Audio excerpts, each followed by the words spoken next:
Okay, I'm going to start us on the run up to the broadcast. Right now, Jenny. Basically, people don't know you, right? So the first thing we're going to do is we're going to say, "Who the hell are you?" Right? Okay, and that you can say whatever you like to that. That's fine. Just tell folk who you are, what you're about, right? Okay. And also, what we need to know then is how you have a link up with that David. All right. Max. Yep. Okay. And that then leads us on to a couple of books that you sent him. That he's, I think I sent I him think he's most of my books. yeah. So I think he's eating them because he's put on a few more pounds there than he was the last time I saw him. But anyway, right. So then what we want to do is we want to then start exploring and talking about the books and why you wrote them and what the basic content of them is and all the rest of it, right? Okay, and that'll just lead us along a nice even path that we can do Sure. to find out more about you. Okay. Okay, and Can this I program's ask, all about you. Dave? So, see, before we did the Sunday brunch, and I told you that the Scots previous to the 20th century were both pro-unionist and pro-Scottish nationalist patriots, and you disagreed with me. After reading the Treaty of Union articles, do you know where I'm coming from now? No, it wasn't. It wasn't. I didn't understand it, Jenny, because there was. You disagreed with me fairly strongly on that. Yes, I did, but there was a certain advantage to certain people in society at that point in time, and there was disadvantage to others. I was just balancing that out, if you like. See, the pro-unionists of the pre-20th centuries were an entirely different breed from the pro-unionists of today. The pro-unionists before the 20th century, they were pro-unionists on the basis that it was beneficial for Scotland, that we were taken as equal partners, that we did get our full rights as detailed in the Treaty of Union articles. The pro-unionists of today couldn't care less. They're in it for union and not for country. It's union before country, whereas the unionists of the pre-20th centuries were country before union. That's correct. Do you see what I mean?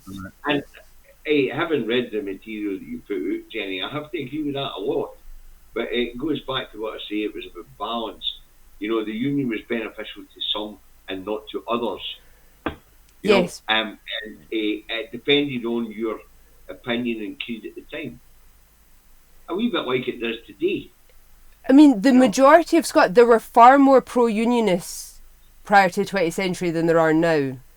But nothing strengthened the pro-unionists of the 20th century quite like the First and Second World Wars. This whole propaganda of, we are all one country, one nation, one people in this together. And what that did was lead people into the false sense of Britain as a country rather than Great Britain as a union of countries. So they stopped seeing Scotland as an individual entity, you know.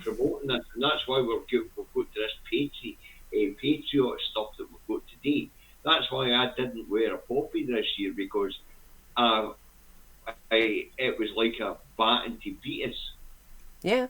It was to distinguish between British achievements and national achievements.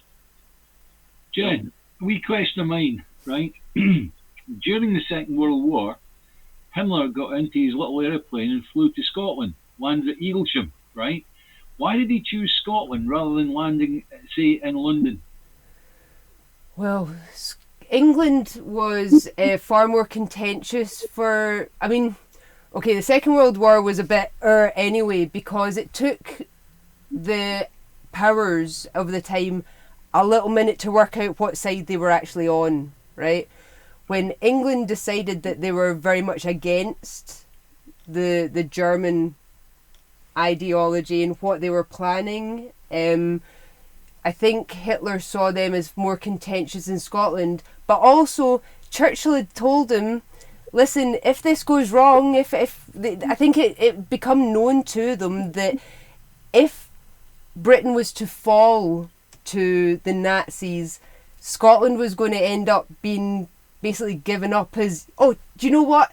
Leave us alone, but you can have them, kind of thing.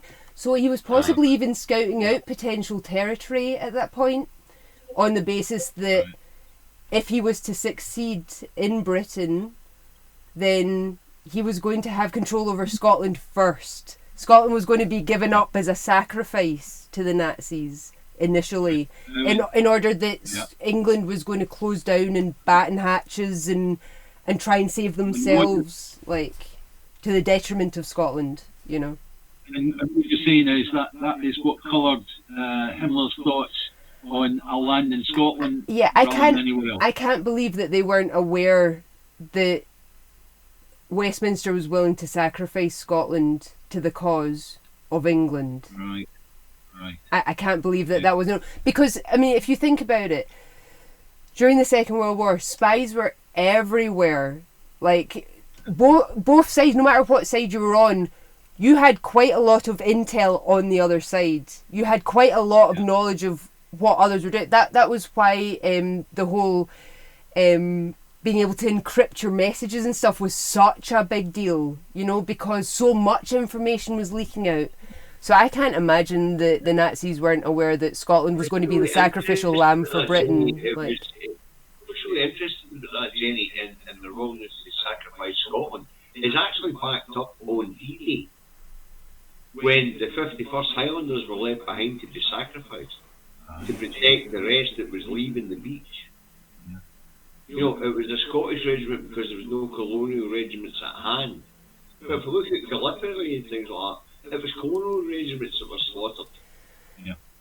When the treaty was signed and Scotland felt like, well, Scots felt like their freedom had literally been taken out from under their feet without any say-so from them, there was a lot of disillusionment, there was a lot of apathy. A lot of Scots, the men, a lot of them went abroad and ended up as just joining varying militias and fighting for varying countries throughout Europe, just for the sake of it, just because I think they needed a way of releasing their and there wasn't going to be a war with England because of this treaty, so they wanted a war with somebody, do you know what I mean? So you had a lot of Scots joining the British Army as well because of that, but also after the 15 and 45 rebellions, especially after the 45 rebellion, when the active prescriptions come in, Scots are denied a lot of their culture, they're denied access. In a world where everybody in every country was armed and prepared to defend themselves and their country and their territories, Scots were denied the right to bear arms. So the only way that the men of Scotland were able to A, wear their national garb, and B, bear weaponry, was to join the British Army. So that became a large recruitment drive for the British Army. They got a huge amount of Scots through that. The clearances came in, right? So while a large section of the male population were abroad fighting for the British Army off the back of this, the clearances began at the latter end of the 18th century. I actually wrote a ghost story about that, Jen. So I wrote a ghost story about that, so it's on my timeline if you're interested in a wee ghost story. no, I definitely am. Like, you'll need to, like, Davies got me on Facebook. You can send me a link. But, well, these men. That's what went to Mary Parker and the rest. Can't hear both of you. Hold on. What's Jen? We'll hear you. No. What's Davies saying? Yeah, what are you saying? What you described there with the men being away at war and things like that, that's what led to Mary Barber and the Red Clydesiders. Yeah. As well. So what I'm talking about is how Scots have kind of always been screwed over because of the Union, right? So because of the Union, the 15 and the 45 rebellions were literally wars to rescind the Union. They were wars because the Scots felt they weren't under any illusionment that Charles or James before him were going to be good monarchs, right? These were not royalty that were going to accede to the claim of right. these were monarchs who believed that they were put there by God, that they were there by right, and the people were going to be subject to them, right? So the Scots weren't under any illusion that these were good people. What they did believe was that by putting their own man on the throne of Scotland meant that that king was going to go, do you know what, see this treaty you've got with England? Yeah, we're going to do away with that, and we're going to... So really these were civil wars to end the Union. That's what these wars were, right? They weren't wars to get our own guy on the throne for the sake of that. Okay? But... Well, I hear both of you, right? What it led to as well was the fact that the Lords, the Union decided, Westminster were like, see this feudal shit you've got going on here, where like your men answer to you? Yeah, no. We're going to give you titles, so the lairds became lords with title deeds to the land that they'd never held legally before. The land was co-owned by the community always. It was always divvied up by, and it was the laird that had the kind of right of divvying it up.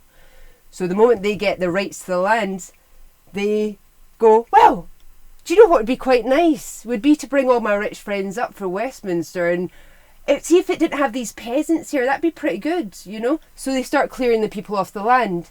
So what you had was men fighting for the British Army abroad so that they could wear their national garb, so they could bear arms, so they could do something they felt was honourable at least. And then they were coming back to find that their villages were gone, their families were displaced, that their birthplace no longer existed as they remembered it. It was sheep now.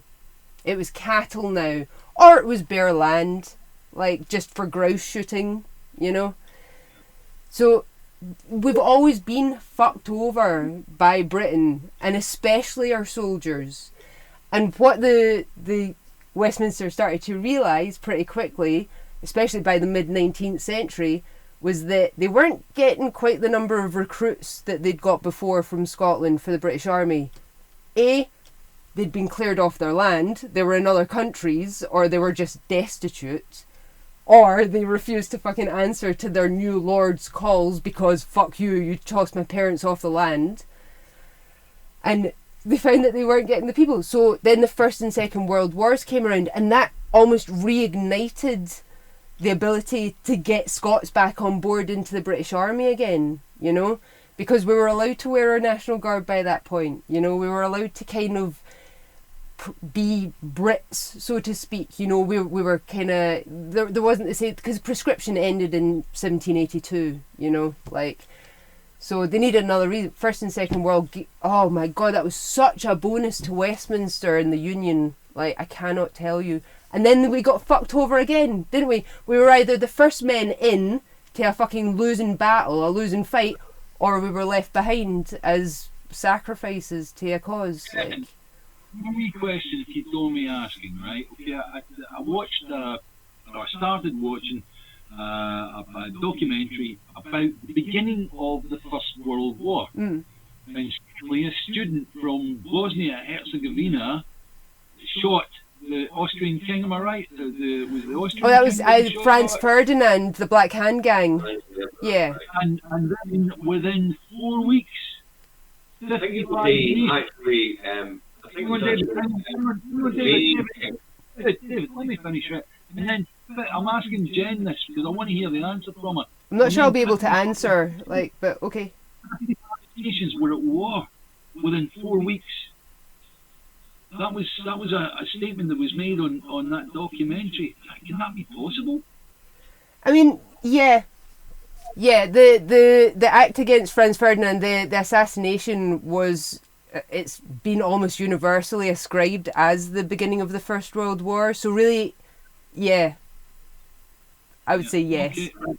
David, sorry, carry on, mate. Carry on. I think it was maybe a Czech or Romanian king or prince, and it was due to the strife within Victoria's family, if I remember correctly.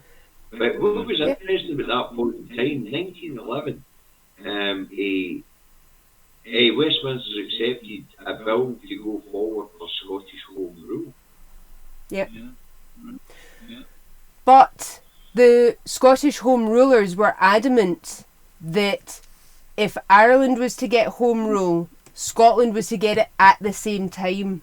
Because Scots knew that if Ireland got Home Rule before they did, then they wouldn't have the representation needed. They wouldn't have Ireland's representation to help them also get Home Rule. And that was borne out. Because Ireland got Home Rule and we didn't. Home Rule is the federal union that Scots had wanted prior to the union being signed. What we ended up with was an incorporated union, which is not what Scots signed up for. A federal union would have meant we retained our, well, we were supposed to retain our mint and our Great Seal and everything anyway as per the Treaty of Union. We lost our post office, we lost our mint, we lost our Great Seal, all of that. We also lost our parliament. And a federal Treaty of Union, a federal union would have meant retaining our Scottish Parliament, who would have acted on our behalf. Westminster would have been the imperial parliament that would have only decided matters that were international and involved the countries of the union in conjunction with each other. Anything that was Scotland only would have been dealt with by the Scottish Parliament. Home Rule was to give us the federal union that we had wanted in the first place. So back before the 2014 referendum, when Westminster went, the vow and Devo Max. Devo Max was a ploy, okay? Devo Max doesn't have anything, it's not legally, but it's not legally anything, it's words, right? Devo Max was whatever Westminster wanted it to be. Devo Max was not Home Rule. The fact that people started only talking about Devo Max meant Westminster won. Because Home Rule has set legislation attached to it. Home Rule gives us far more powers than whatever Devo Max was going to be decided to be. And because the Scots all started talking about Devo Max, that automatically meant they won. Because even had we got that, it wouldn't have been nearly what Home Rule would have granted us. So we should never have been talking about Devo Max. We should never have accepted talking about that. We should have kept them held to, no, you're either going to give us full self-determination in the union in the event of a yes vote, or if we vote no, then we'll get Home Rule. Those should have been the two options. But it wasn't the two options. We were given self-determination in the event of a yes vote, or Devo Max in the event of a no vote. And how was that borne out? It was borne out with the vow, which came to fuck all, and England gave themselves evil off the back of it. English votes for English laws, which was basically giving themselves Home Rule in the event of our no vote. And we've seen we have seen the fruits of that bear out with the internal market bill and things like that. Yeah. Where they are undermining the whole parliament. So, aye, you're absolutely right, Jenny. Yes. Your interpretation of this is absolutely correct. Yes. But I couldn't understand at the time why people were buying into it. Why did people just accept that? Like, there was nothing attached to Devo Max other than the vow. Home Rule literally meant our parliament had all this shit that's like devolved like to Westminster would have been returned to Scotland.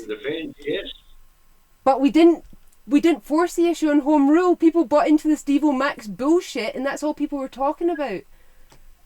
And it drove me crazy. Like, that people were just buying into this shit. Watch it went live half an hour ago. I shouldn't be swearing so much then. Hey, Jenny. That's a great one because you just give it. But it just... you can see why I was so mad though, right? And I wasn't the only person saying it either. There were other commentators out there literally telling people, you're buying a lie. You're literally accepting less than what you should be asking for. If you're prepared to vote no and stay in the union, at least take the better option and seek home rule, for fuck's sake. And they didn't. They just kept going, oh no, we'll get the Devo Max, and I'm sure they'll live up to their promises of the vow, and they bloody won't. It's Westminster you're dealing with. Have you learned nothing? Hey, Jenny, I'm really looking forward to the Sunday roast, Mark. You can educate them. Oh. That was a gas, that one. Westminster drive me mad. No realise that we had a different tax system up here on income tax than they had. Or the idea of baby vaults or free transport for kids. I know. It was phenomenal. And But it's the way they're able to spin these positives as negatives. Every time. And do you know what? They're able to do it because the media is on side. They're able to do it because the media are prepared to just further their bullshit and promote their lies and their nonsense to the point where all these bloody people that only read the Daily Express and the Sunday Post and your crap are prepared to buy into it. I speak from experience. My parents are Tories. My parents are unionists. Do you know what I mean? Like, Aye, I know exactly what you mean, actually. Christmas time must be a really exciting place in your house. do you know, during the run-up to the referendum, I started doing my research, obviously, because I was brought up a no-voting Tory. So up until about maybe even as close to as 6 months before the referendum, I was on the verge of just voting no, because that's what I'd been brought up believing. I'd been brought up hearing that Scotland was going to become a third world country if we ever decided to go it alone, you know, that we would end up a developing nation, that we would just be... This is what I was brought up believing. And then I started realising this is a really big vote. This is a really big decision for Scotland. I should probably know a bit more about it. So I obviously changed my mind. I voted yes. But on Facebook, my dad hits out with, now Jenny, you understand that it's only the poor and Celtic supporters that are voting yes, that you're on the wrong side of history. I was like, right? Well, if it's to do with your financial income and what football team you support, consider me converted. I'll vote no. Do you know what I mean? And then I shared the Rangers for Yes Facebook page with him. And he unfriended me, so I blocked him. Yeah. That's how that relationship went. Because he's obviously a Rangers fan. I mean, you could guess that, right? You know. Jen, I know exactly where you're coming from. I was married to a Tory for 18 years. I'm sorry. Right? And her family were out and out Tories. Yeah. In actual fact, it was supposed to say I was the only socialist in the village. You know what I mean? So... effectively, I spent all my time arguing. You know, just it was argument after argument, you know. And I couldn't believe how people that were on a standard, normal job, normal income, could be Tories, you know. But the place I lived in was a place called Yarm in the North Ridings of Yorkshire. Rather nice it was, right? You know, but and that was it. That's where your Tory sort of like thing goes all the way down to Harrogate and York and all the rest of it. They're at the tip edge of it, you know. So, being married to a Tory, I can tell you, was one of the greatest things I did was get divorced. Oh. Do you know? See, the last time I did the Sunday roast was with a woman called Gemma. Oh, I'm going to get her 40, I think. Gemma 40. She's from the Jeremy Vine show. And really, the conversation was basically, why would you not date a Tory? Formed the basis of the entire conversation. And do you know what? It's purely the negativity, right? So you've got two kinds of Tories. You've got two kinds of unionists, right? You've got the kind that fearmonger, that try and scare you by going, this is the bad thing that will happen if this changes. This is a bad thing that will happen if you vote this way. This is the bad thing that happens if this is allowed. Okay? And we hear it all the time. There's never a positive, like, argument for anything from them, you know? it's always this bad thing will happen. Then you've got your other side, them that buy that shit, and they're cowards. So you've got the scaremongers and you've got the cowards. That's why I wouldn't vote. That's why I wouldn't date a Tory, because I would be dating a fearmonger or a coward. Right. Well, the word that I brought out, which is an old word from sales, was FUD. I use that all the time. And doubt, and it gets them every time. If you can paint a picture that makes people frightened, uncertain or doubtful of a situation, then you've won. That's it. I don't vote for Scottish independence because, well, it won't rain anymore, so therefore you won't have any more water. That's it. Yeah. And people will go, don't be daft. And then after it's said about 100 times, you start thinking, well, I better look into this, or ask Jeannie down the road, see if she knows, No, I know it. Extreme example, but you know what I mean, yeah. Yeah. Do you know, I actually used the hashtag #OOFUDs earlier on Twitter because the Orange Order have been doing the rounds, like round my house. 3 times I've had them round today. They went round the cross, then they went right round the front of the house, and then they went round the back of the house. Like, I enjoyed the videos you sent, Jenny. I sent you videos of them. Oh God, these people, like. Jen, do you actually get them coming door to door? No, they're tootling and banging down the street. Oh, like, sorry. I did visions of this blooming knock. Hello, it's my job here. Well, Hi, Brian. Davies going to have seen in one of the videos that we've got a permanent saltire up in our bedroom window, right? So what that led to was when they went past the house, they would stop for a minute outside the house just to make a point. Ah, no. Do you know what? We didn't get it. We didn't get it so bad. There's a house that we used to pass en route to work down Kilmarnock Road, and they had a permanent solitaire in their window until one day it was boarded up because they'd had their window smashed. Do you know what I mean? Yeah. Like, so we haven't had it that bad. Sorry, Jen, I don't know. Where are you? Whereabouts are you? Bridgeton fucking Cross, mate. I've got the Orange Lodge headquarters next to the library where I vote for the SNP and for Yes. Yeah. Yeah. Well, it's funny you should say my family originally, before they moved to Cork, where I was brought up. That's where they were, it was at Bridgeton. Right? So was Fred West at one point, apparently. So there you go.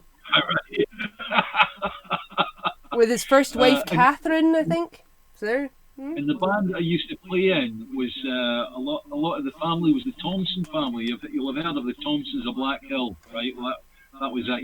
Is Chick that where Thompson, Thompson Street Denniston's named after? Is that and the old Willie Thompson, he was a leader of the Brigton Derry. But what a sweet old guy he was in his late 60s. Yeah, I mean, he was honestly, right, Listen, Arthur Thompson was a nice old guy, but he was a bloody murderer. People have their sides.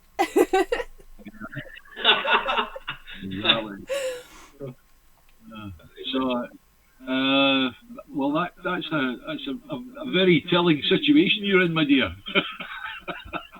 Well, I have to say, to have you in the middle of Bridgeton Cross is the right place for you to be, Jenny. I enjoy it. I dare say the conversation's lively at the corner show. No, the thing about it is, in and round about that area, there are large pockets of people that believe in independence for Scotland. Of course they do. Yeah, I'm a member of the Bridgeton History Group, which meets like once a month over at the Olympia Library, and they're all on side. They're no daft. Yeah. Like. Well, there you go. The more people have in my community who are starting to wake up or are no daft as you with the Jenny, the better. Yeah. Well, and until then, my saltire's going nowhere. Like. Do they still continue playing?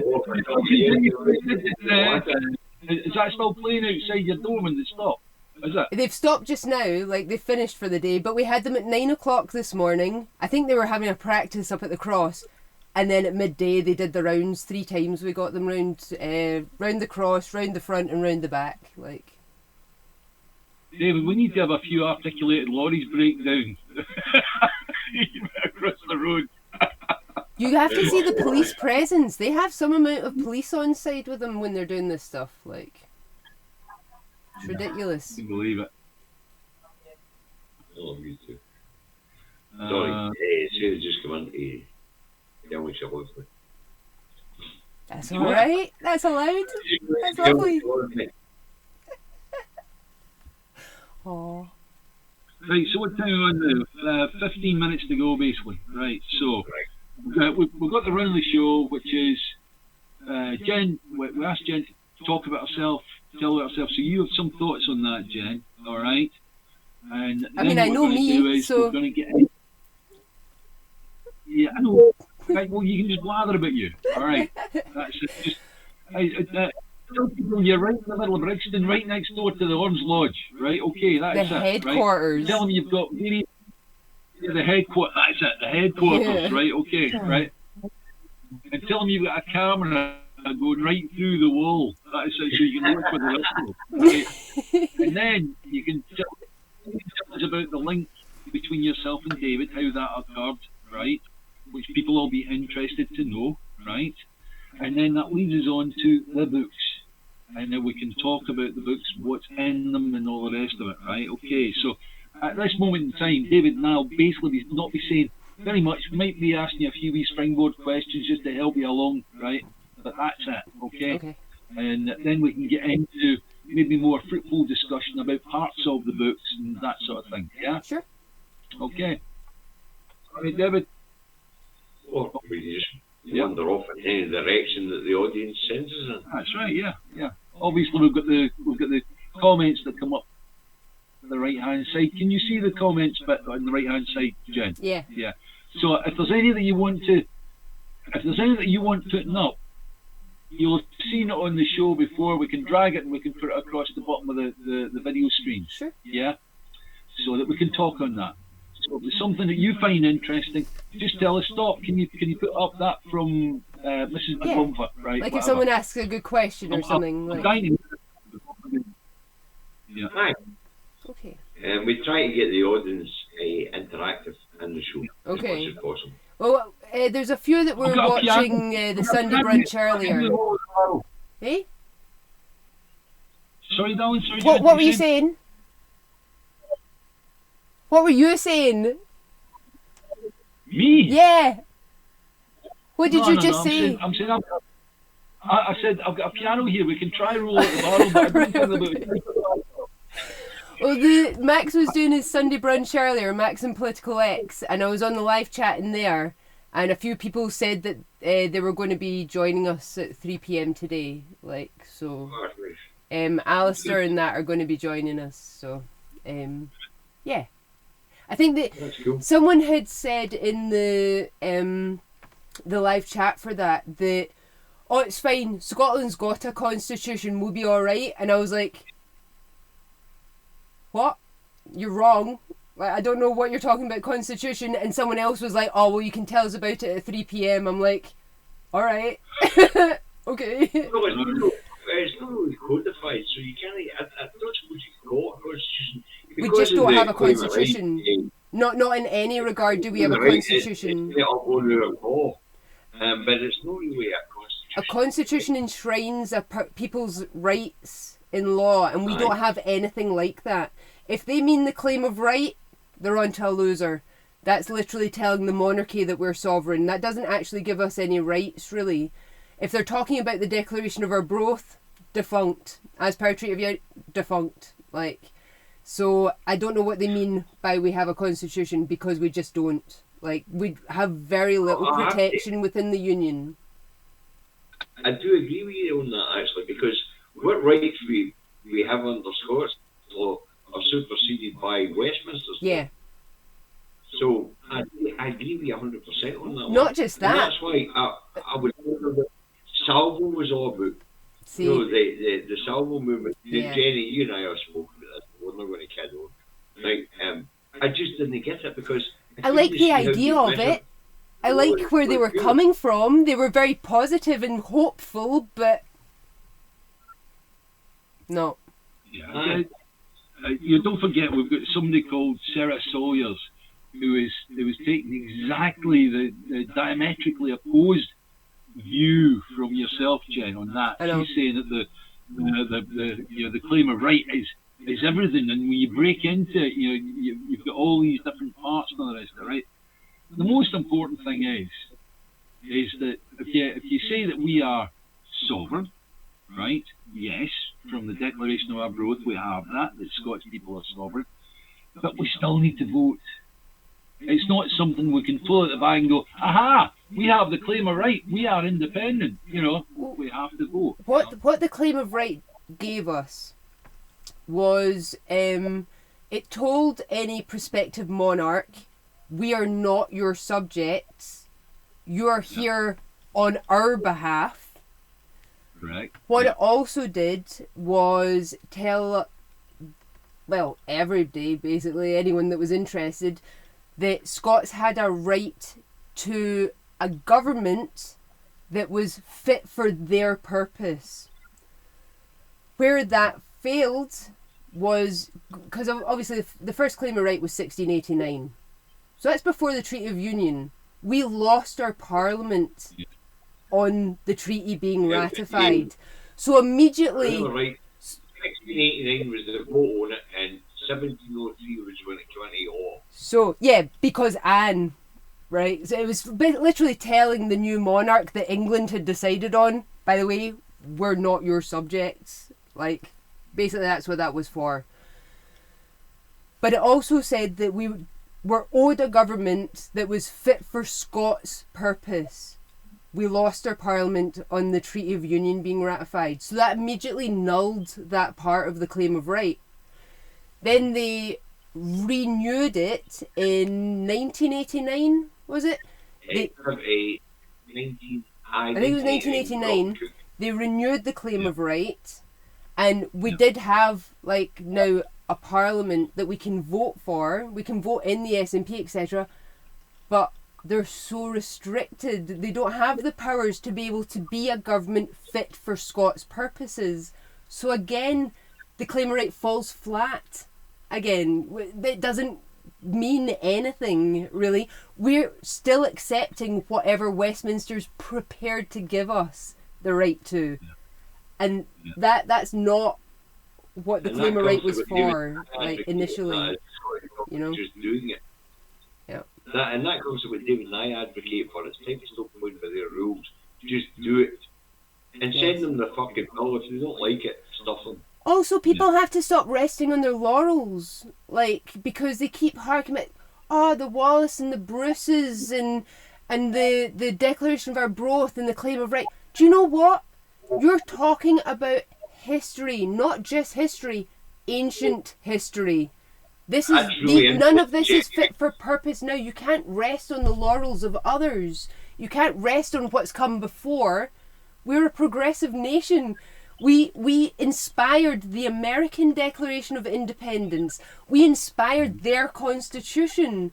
We can write our own. We can draw a line under everything and start new and fresh and in a progressive way that does benefit everyone. We don't have to rest on the claim of right. We don't have to rest on the Declaration of Arbroath, and we don't have to rest on Bannockburn and the battles of the past. These are nice, kind of romantic histories, but they're not fit for purpose now. They don't take us anywhere now, And that's the interesting point that you made there. And that's the point I tried to make to Sarah Sawyers. It's how do you interpret 500-year laws, old laws, 1,000-year-old laws into today's society? How do you interpret it? Even when Charles Waddy is a fucking hero of mine, right? I love Charles Waddy and everything he stands for. Charles Waddy in the mid to late 19th century was literally saying, see that Treaty of Union? It's no longer fit for purpose. And that was 200 years ago. Do you know what I mean? You're like, so is it fit for purpose now?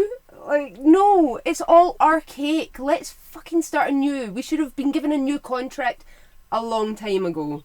Do you know what I mean? The Treaty of Union should have been something that needed to be renewed every 50 years, say.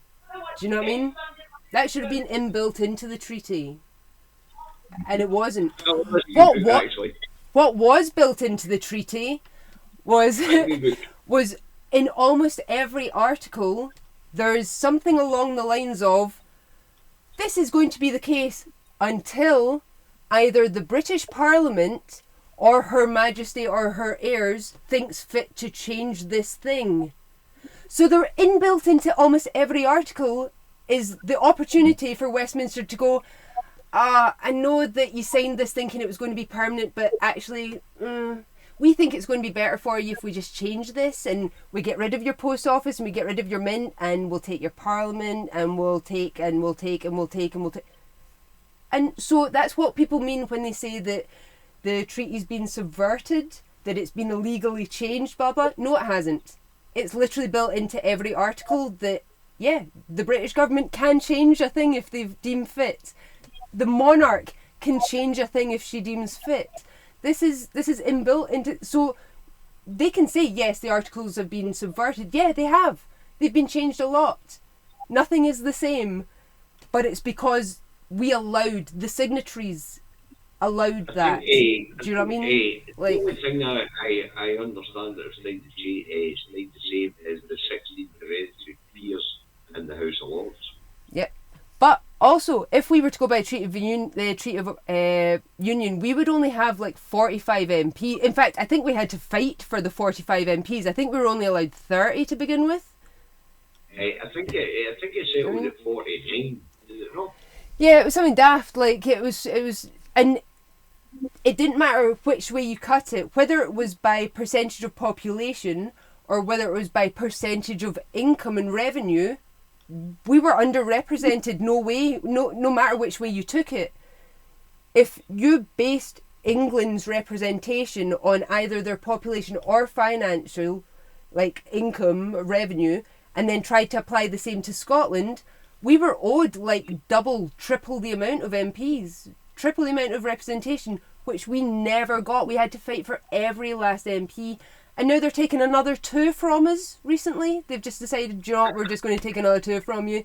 Like, it's the Treaty of Union that can reduce it to 49. That's it. So people that want to go back and hold Westminster to the Treaty of Union as it stood probably want to think twice about that. Aye. So what you're saying in a roundabout way is we need to start misbehaving. I've always been a fan of misbehaving. I've got so many arrests under my belt for activism in my teens. Like, I was a Faslane peace camper. Man, just, yeah. Reject and question everything. Like, listen, we have to replicate this in 3 minutes.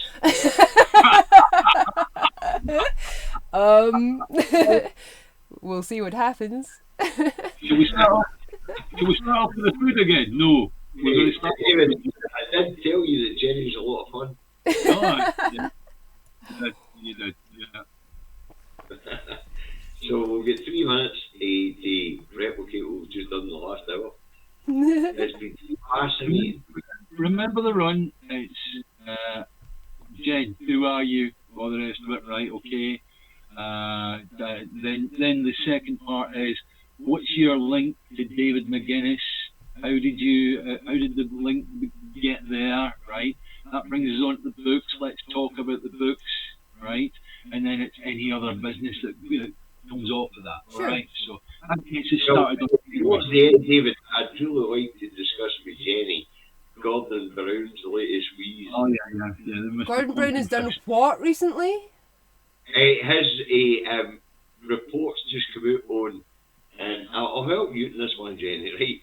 But his reports just come out on reconstituting the UK. It came out on 2 days ago. It came out on Thursday. Yeah. Reconstituting the UK. Is he talking about renewing the treaty? To create a federal UK and renewing the treaty of union sort of thing. It's his offer to keep Scots in the union. So he's offering home rule. He's offering a federal No, union. Roy knows, Jenny. But the thing is, the fact that you don't know, but it was the point I made when I made the video on Friday. See, Overwhelming. I struggle to keep up with contemporary stuff when I'm so stuck in the books of like the pre-20th century. Do you know what I mean? Like, can I suggest something, right? Because Jen isn't up to speed on that. Avoid. Okay. Okay, avoid. Right. So, right, we're now 14:59. David, do you want to click the button? May as well now. Right, right. Jenny, you're just about to see a countdown. I'll be 3, 2, 1, then we're live. Yeah. Okay. Here we go.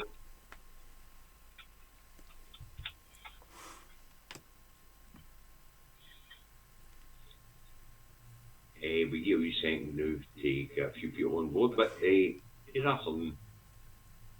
Afternoon, folks. Hello, everyone. We'll introduce the panel today. Davey, and Jenny. Hello. How are yous? We just sit here, do meditation. Centre ourselves, yeah. You sure your broadband's plugged in, Mr. McGinnis? I know you've got a chance to go on board. Yeah, it's just, there we are. There we go. Join the van driving legends of First Up. Hey! You must have revved up blooming track engine as far as they possibly could. There we go. Wow. Wow. Hi, everyone. Hi. It rises quite quickly, actually. I've just put Facebook up to see what's happening there. And that Hi, Chris. How are you? Right. I love that name. I think that's wonderful. Hi, Jenny, you know a lot of people on the YouTube. I was talking with Chris earlier on Max's stream, like the Sunday brunch stream. Like. Chris on. Hi, Chris. How you doing? Mr. E, Brian Stewart, Christine Coyne, Stephen Charlton, Don. Hi, Don. Struthers Brown. Let's see. Awesome. Hey, Jenny, I'm great. We've got Germany on board today. We'll get viewers in Germany today. Yep. Hi, Duisburg. How are we today? John Wardrop.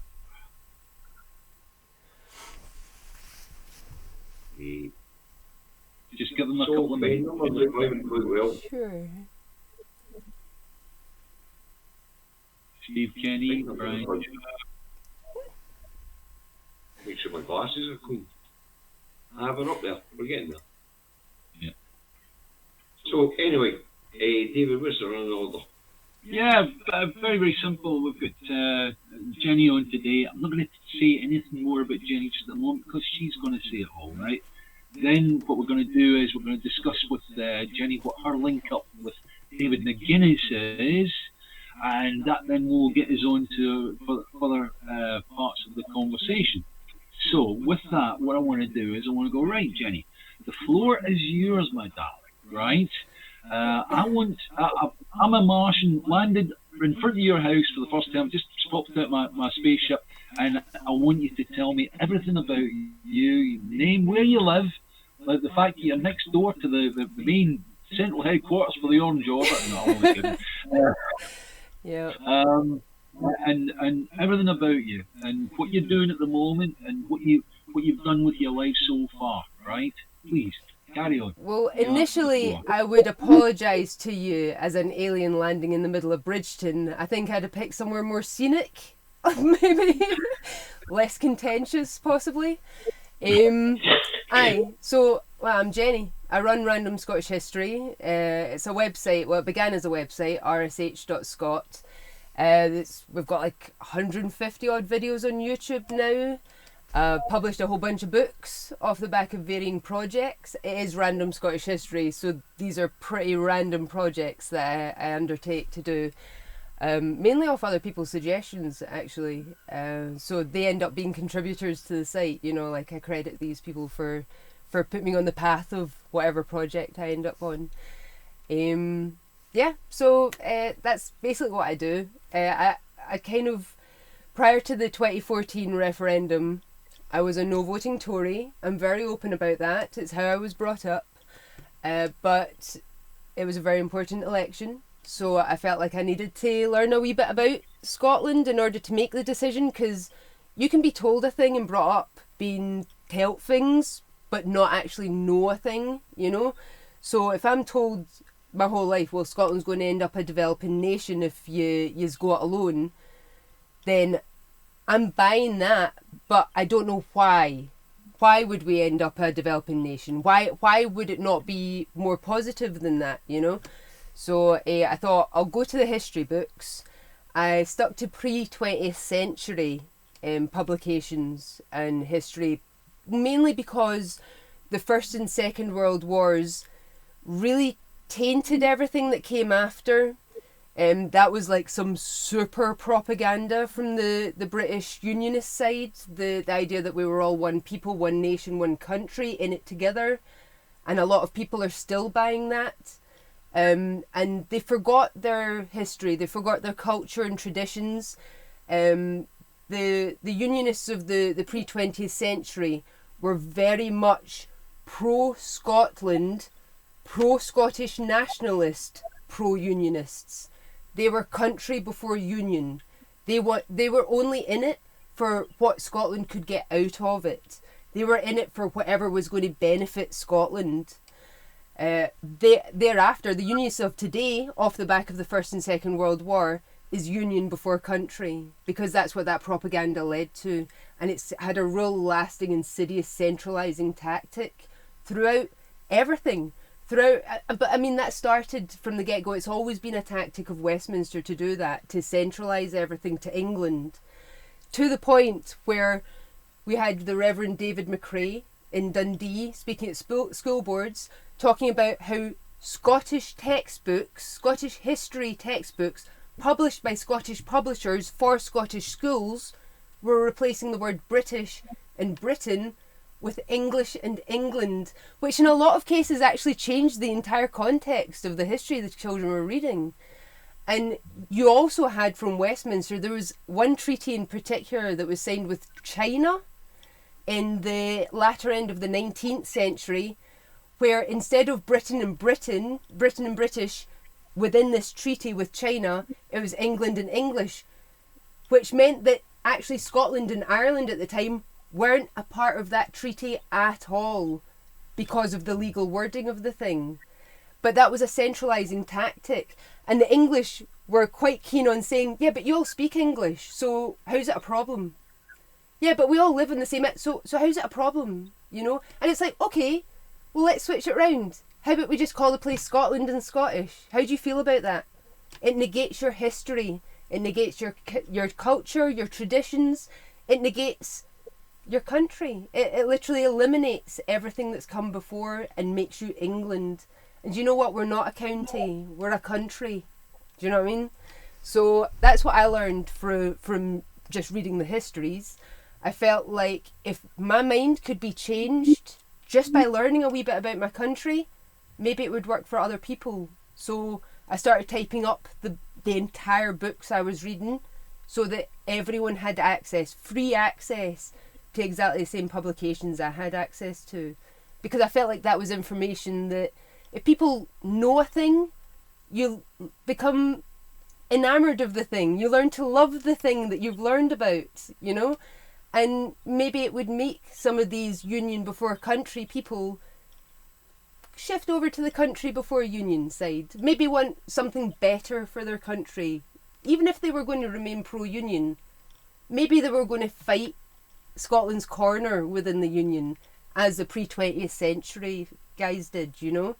So that was really the thinking behind Random Scottish History to begin with. So. Okay, so we've got to the bit where effectively you wrote books. So what is your link to Mr. McGuinness in that? Davy and I have had a number of conversations, usually about 1, 2, 3, 4 o'clock in the morning on Max Robespierre's Discord server. So we're both fans and backers of a YouTuber called Maximilian Robespierre, and he's an Irishman living in Italy. So you'd think, well, what does he do? Like, how, if you've never heard of him, you know, what stake has he got in what you do, kind of thing. He really came to prominence when Brexit became a thing. He wanted to out the lies that the government were selling with regards Brexit, and he talks a lot and really bears the bones of British propaganda and what's happening in the UK at the moment. It's all very British politics, you know, but he's straight down the line with it, and he'll just say it as it is, and he'll call people out, and he's quite kind of entertaining to watch in a lot of cases, especially when Sir Ron Venti makes an appearance, you know.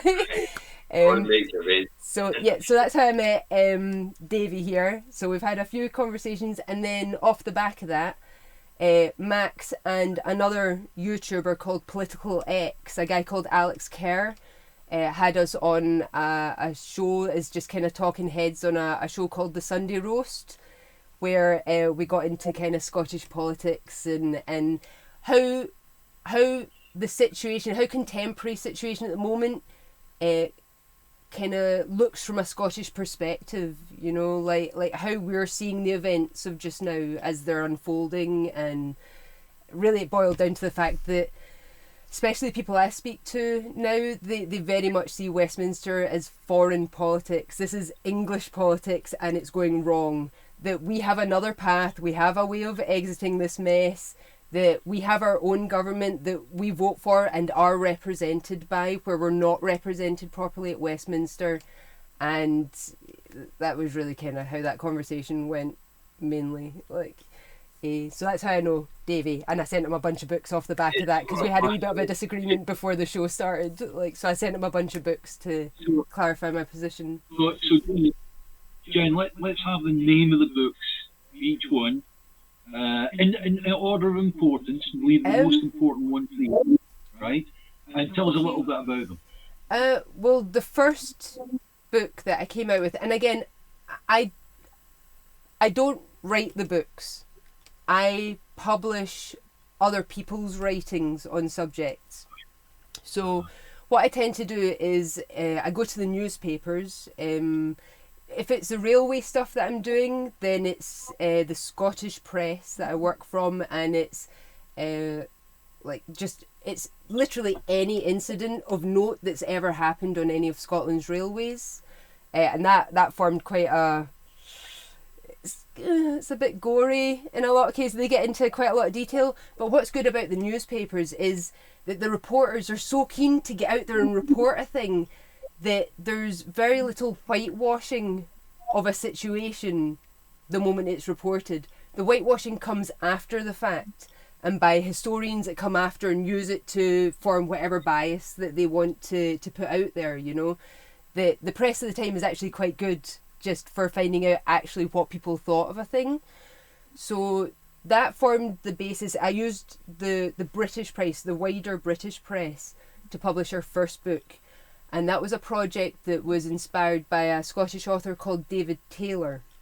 So he gets a hold of me on Twitter, and he asked me if I was able to find correspondence mainly that showed Scots' feelings towards the Union, but especially pro-unionists that weren't afraid to out the grievances that they had with the Union. That was what interested him the most. And of course I can do that. That's literally what newspapers are full of, is correspondence from people on their opinions of whatever subject has been talked about at the time. So I started researching that for him, but I just realised the huge amount of material that I was coming across. And I was like, listen, Dave, I'm giving you all this stuff and you can make of it what you want, but I'm going to have to publish this stuff myself, because people kind of need to know this. They need it all in one place where they can just see exactly how Scots took the Union, what they felt about it, where they felt it was going wrong, because so many of the arguments that these people are using literally from the time of the Union up until 1900, because again I work pre-20th century, these are all arguments that we're literally having now. I kept coming across these people on Twitter and social media and stuff going, but what about blah, blah, blah? I'm like, what are you talking about? That's a question that's been asked and answered so many times over the past 3 centuries. Are you kidding me? Let me show you how. Do you know what I mean? I would publish just like wee snippets of articles and go, check this out. And people go, what the hell? That's so relevant to today. I'm like, yeah, but that's from 200 years ago. We're still fighting the same battles. What the Treaty of Union Articles book shows you is just how we're going in the same circles, having the same arguments, fighting the same fucking fights and getting nowhere. And then it just shows you how much change is needed, you know? We just now have to do a thing. We're done with the fighting. We're done with the arguing. You know, we've made our case, and we've made it over and over and over again. We just need to now do the thing, you know? So would you agree that in actual fact, instead of trying to find a legal route out of the union, we should just start misbehaving and doing what we're going to do anyway? How do you feel about that, Jen? That leads to the conversation around UDI, Unilateral Declaration of Independence. No, in actual fact, I'm someone that does believe greatly in democracy, and I do believe there should be a vote, right? Because I'm not a believer in UDI. By enacting UDI, you're literally cutting out a section of the population who are going to feel unheard. And that's not a good way to start. You have to be inclusive from the get-go. You have to get the other side on board and part of the conversation from the get-go.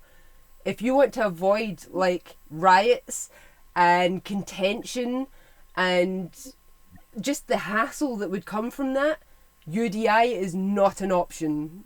Like, it has to be a vote. It has to be democratic. It has to involve everybody, you know?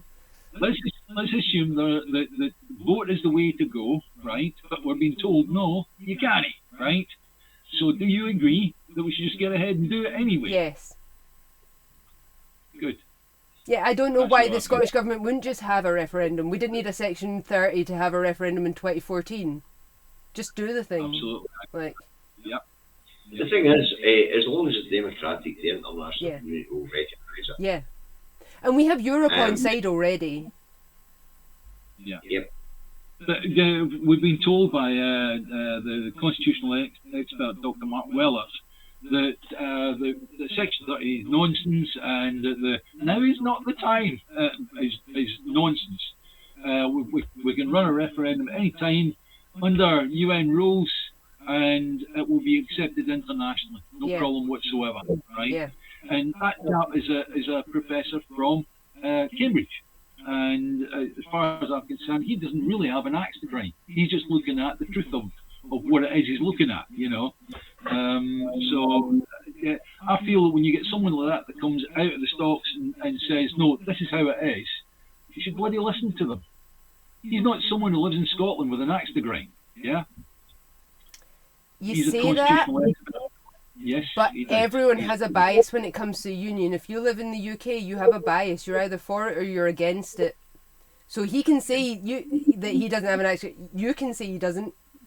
He does. He does have a perspective on this. He is going to have a bias, as are the judges that are deciding the case at the moment. Or not. That's interesting, you see that, Jenny, because it brings us back to some recent laws that have been changed. Whereas, the idea that breaking up the union would be a risk to security, economic security, and national security, as they call it. It's no international, of course. The union is a union, so it's international. It's no national. But they have passed recent laws, the borders, nationality and borders law, the which crime sentencing down the road that doesn't apply to us, and then with the security laws, where you can be considered to be an extremist or a terrorist if they deem you to be a risk to national security or economic security. Very interesting bills have went through down that road recently. People are not paying that much attention to them. I actually got denied my Disclosure Scotland for a job actually working with Disclosure Scotland, because I've been arrested by MOD police, guys with guns over at Faslane Naval Base, they already see me as a terrorist. I ain't got nothing to lose. Oh, hey, listen, I understand that personally. I'm talking about how it could affect the Supreme Court's judgment because of these new laws. Well, like the nationalities and borders, and of course the what they call the overt a human sources bill. But right. I mean, it seems like the US have more say in our security than Westminster does. The Greens tried to find out, they put in a FOIA request to Westminster to find out what was happening on Machrihanish, because there's an airbase there and there was a lot of activity going on. So they put in a FOIA request to the Westminster government because they're like, listen, we're in the Scottish government, we should kind of know what's happening on Scottish ground. And the response they got was, you're going to have to ask the US. And then you've got Trident, and we can't do anything with Trident without asking the US either, you know? Okay, just so people who don't know what a FOIA request is, it's freedom of information. Yeah. So Patrick Harvey entered a FOIA for that information and was told, we don't have the information to give you, it's the Americans that have that information. Yeah, Jen, a few years back, this was prior to 2014 referendum, we found out from a lady called Julie Detbaum. You may or may not know of her, she's on Facebook a lot. She's one of the researchers for the National Archive. And she found a lot of old, recently declassified papers regarding oil on the Clyde, and the fact that it was knocked back by the then Thatcher government in response to the Americans saying, who were in Holylock at the time, saying, we can't get in and out with our subs if there's oil operations going on here. Yeah, Phillips Petroleum, we're interested. Chevron, we're looking to build a refinery on Hunterston Quay, Hunterston Point. There was even a program on Tomorrow's World. Do you remember Tomorrow's World on the TV? They actually talked about the Hunterston Point and what was going to go in there, right? Okay, but so I wrote a blog on it, right?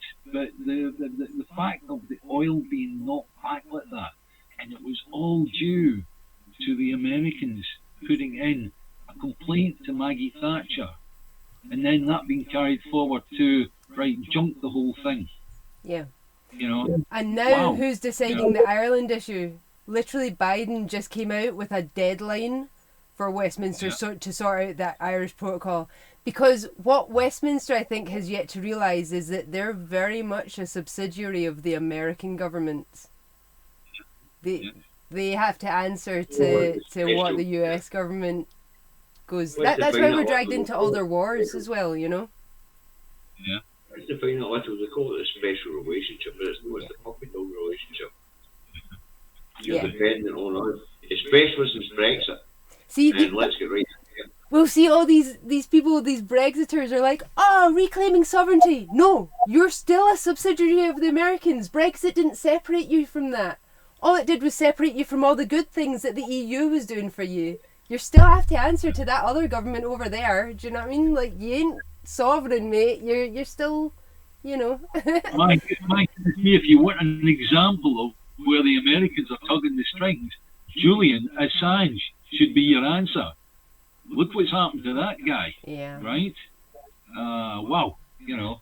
So, and it doesn't matter how much the people of Britain, I'll say, not just Scotland, but people of Britain pull back against that. That guy is being held at the request of the American government, pursuant to getting them across to America so they can lock him up and melt the key. You know, that's it. Yeah. Sorry. What's interesting to that, David, is the symbiotic relationship between nations. When you look at America, it used to be a colony. Yeah. And then we look at India, who the Westminster government is desperate to get a trade deal with. Yeah. You know, and when I say desperate, I mean really desperate. There's a billion people to trade with. America's got 330 million people to trade with. Problem is, we're not getting with the land. It's funny because they're technically Britain's children, and Britain's children are now trying to put Britain in the nursing home. Do you know what I mean?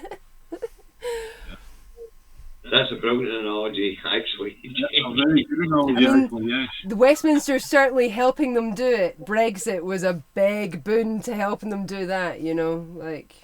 It's like, yeah, you're going to live on our terms now, you know. I get to look a bit smug about Brexit because I was predicting what's happening now 6 years ago, and I had to point out to people who've been kicked in the line, can kicking that went on right up until 2021. Yep. You know, and new was, I put a video out for the FT yesterday where it actually explains how Brexit's kicking us and kicking us hard. You know? Yeah, but we have a lifeboat to that. It comes with self-determination.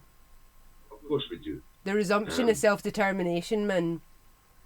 One of the things I want to say about that actually is, if we look at the split between the Czech Republic and Slovakia, which used to be Czechoslovakia, the violent divorce, as we all know, over the last 30 years, and they've only been in existence as two separate nations for 30 years, their trade has diverged.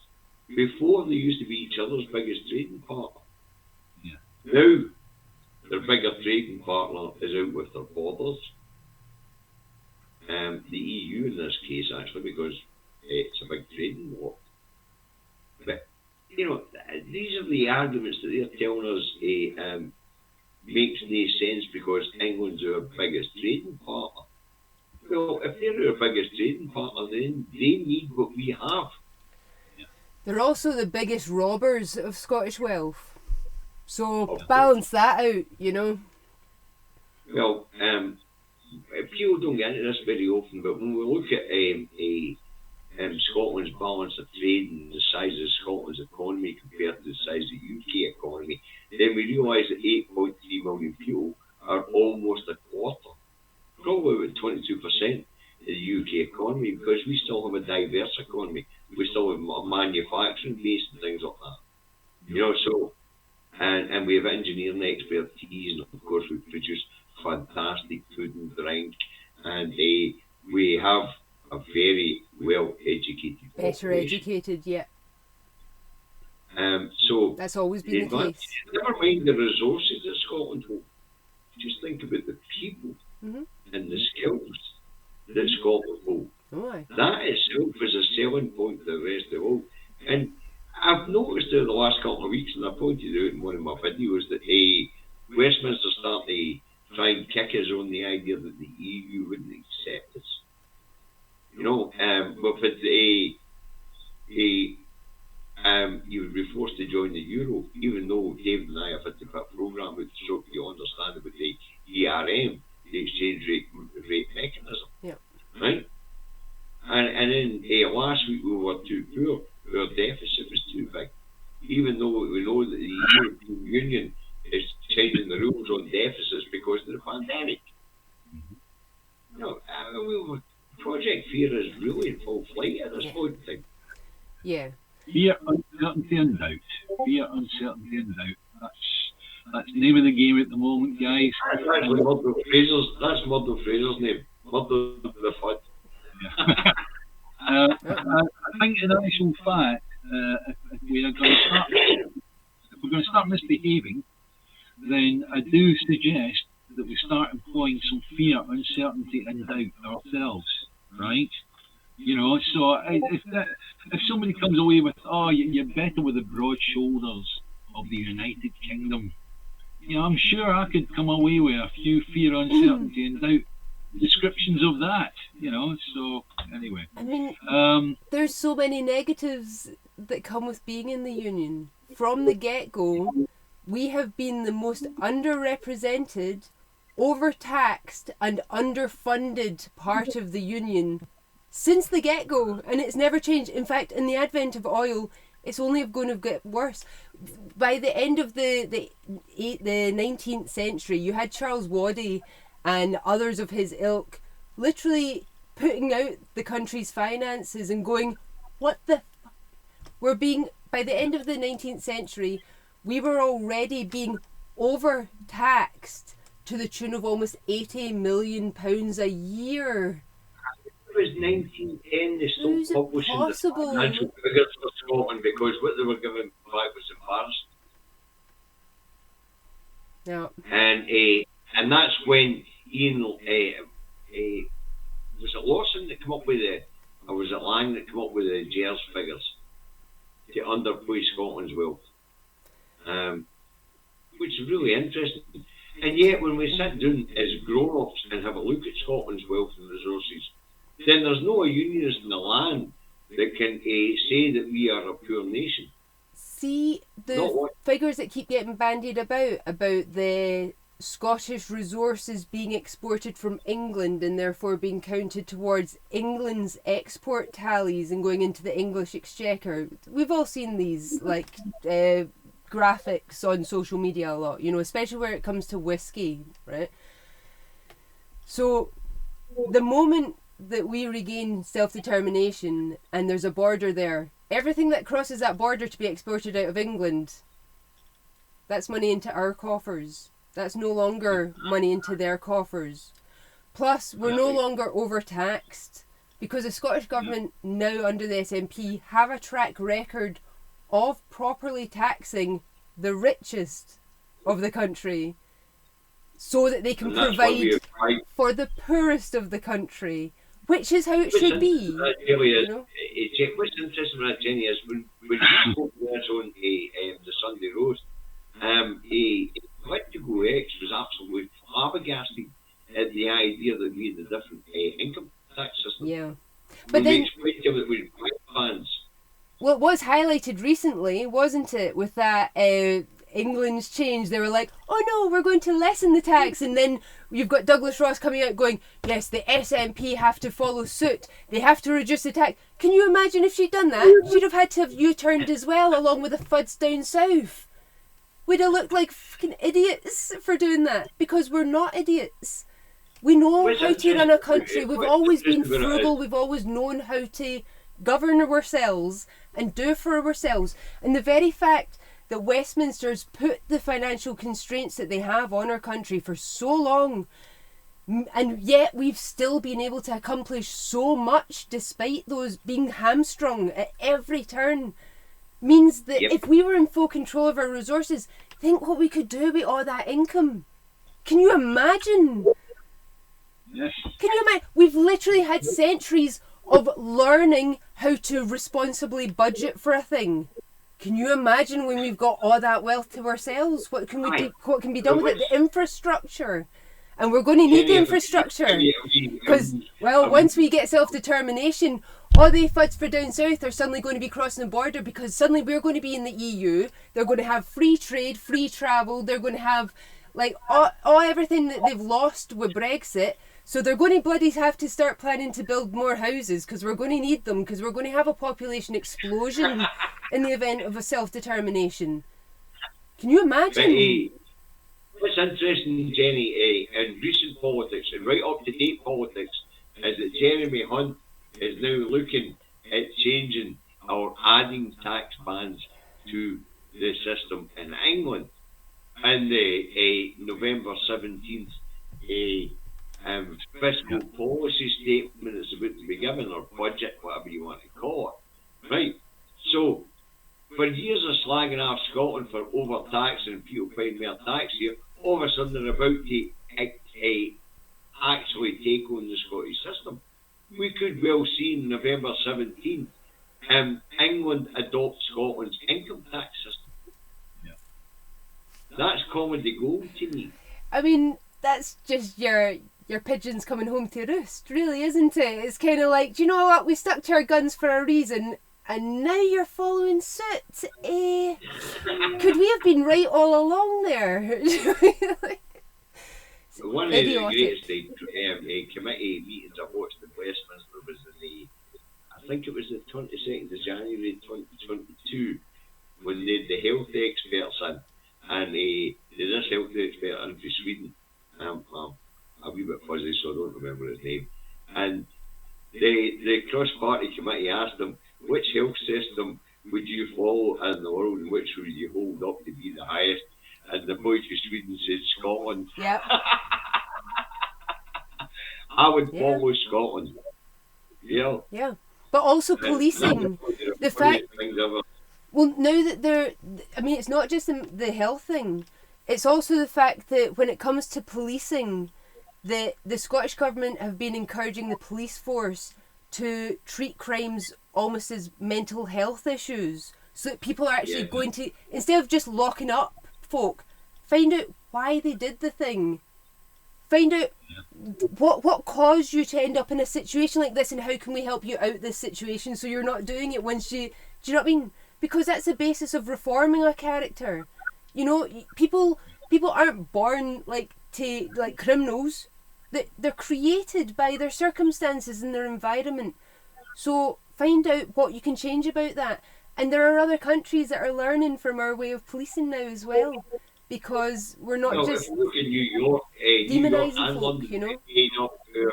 Approach to knife crime. We decided to treat knife crime as a health issue, as opposed to a violence issue. Yeah. You know, and we started looking into why people committed these crimes, and all of a sudden with an amnesty, and people were walking into police stations and dumping their violent weapons. You know? Yep. And we've tried to take the same approach with drugs, and we haven't been allowed to. See, that's the one place I feel like they're kind of lacking slightly. But then, see, when I was in Tollcross, the SNP guy that I had to vote for was a guy called John. His surname begins with an F, I don't remember, but he's a fundamentalist Christian, basically, right? And I was kind of annoyed that this was my option of a vote, you know, because he is quite backwards in a lot of his thinking. But there was a 420 rally at Glasgow Green, right, where the legalised cannabis guys and factions kind of come out and get together, and you have some speeches and things, you know. So I've had health issues, like, a lot, you know. I've got idiopathic insomnia, I've got like gut issues, all this stuff. But you know what helped for a bit was being able to find myself a responsible dealer that I could, because it meant that not only did I have an appetite for the first time in like months at one point, and I was actually able to start eating, and I wasn't being like ill as much, I wasn't in so much pain, etc. It was actually allowing me to eat, which is a kind of a basic necessity, you know. But it also kind of helped me get a kip occasionally as well, because I don't sleep very much, you know. So it's it's got so many benefits. Well, I mean, from my point of view, it's got health benefits. It's got that side of things, right? But for the Scottish government, well, from the Scottish government point of view, there's the tax revenue that you get from it. So you see with California as an example, the amount of infrastructure and funding they suddenly had at their fingertips because they legalised one drug was immense. Well, I mean, it made such a difference. Do you know what I mean? But he couldn't understand this, and he wasn't willing to take on any of the arguments. He was constantly like, no, I'm against it, no, I'm against it. And he's like, I'm going to go to this 420 rally, and you can put your arguments to me. And he shot down everybody and everybody's arguments, and he was so backwards. But I do feel like out of the countries, like out of like Scotland and England and Wales, I do feel like Scotland is ahead of the game in even that regard. Do you know what I mean? I feel like if any country was going to, it was going to be Scotland that was going to lead the way, and maybe do a kind of Amsterdam style, make safe spaces for people who do have like addictions that they can. I mean, we've already got needle banks and things where people can obtain like clean gear and what have you in order to be able to provide for their habits. But we can provide safe spaces, we can provide help and more support, instead of just jailing people because they've been found holding a drug or using a drug or selling a drug. Tax it, fucking make money from it, and then treat the health problem, you know? I really serious point to this one. I really do want to make a serious point to this one, because you're absolutely correct. The medical benefits of the herb, and it's no drug, it's a herb. We of course, is in secretions, which you could call a chemical, if you like, ECH or EHC. Yeah. But I really think that Scotland will be at the forefront of this sort of medical research, because we are always at the forefront of medical research. You know, so I really need to think that the benefits of this particular plant will be pioneered here in Scotland, and it'll be fractionalised into acceptable, what they call acceptable drugs. Yeah. Basically something that's given by prescription. Yeah. If you look at Scotland's alcohol problem, and we look at the harms of alcohol and cannabis, and I've no doubt all three of us here have read the studies. Or had We experience. realise the damage done by alcohol is far superior So to the much damage worse. done Yeah. by cannabis. Super For one thing, detrimental. we all know that people that are stoned don't go out and fight with each other. Yep. Or very rarely go out and fight with each other, because they're too busy eating fucking cookies on the couch. I mean, it's a fact. It is a fact. It mellows you out. It makes you more creative. It makes you think a bit more about your, like, what's going on. You consider your situation a little bit more, you know, like, whereas drink, you lose your inhibitions, you stop thinking, you just act on impulse, you know. And Well, that, but well, on the medical thing, we know about the benefits to children who have what's called extreme epilepsy, yeah, who are fitting all the time, yeah, and they give these children this stuff, and what they call medical grade cannabis. They give it in a drop, it's an oil, and that sort of fitting stops. yeah. And then we look at a Parkinson's disease. Yeah. I've watched a couple of videos where somebody who's shaking and can't be coherent That's right. gets a wee drop of this medical grade cannabis, and all of a sudden they're loosening again. A guy that when I was really suffering with the gut problems, a guy that I was seeing actually got started because he was growing for himself, because he had a child with autism, and just a wee bit of oil in the morning meant that this child could actually suddenly interact with people, and could just be more like enjoyable to life. Was easier for this child suddenly, you know. The anxiety was lessened, and he was able to take in more at school. He was able to like learn better. It benefits this kid so much, you know. But also, I wanted to say Westminster are hardline against the legalisation, right? But I'm sure there are Tories that either own or have shareholding in cannabis growing plantations abroad.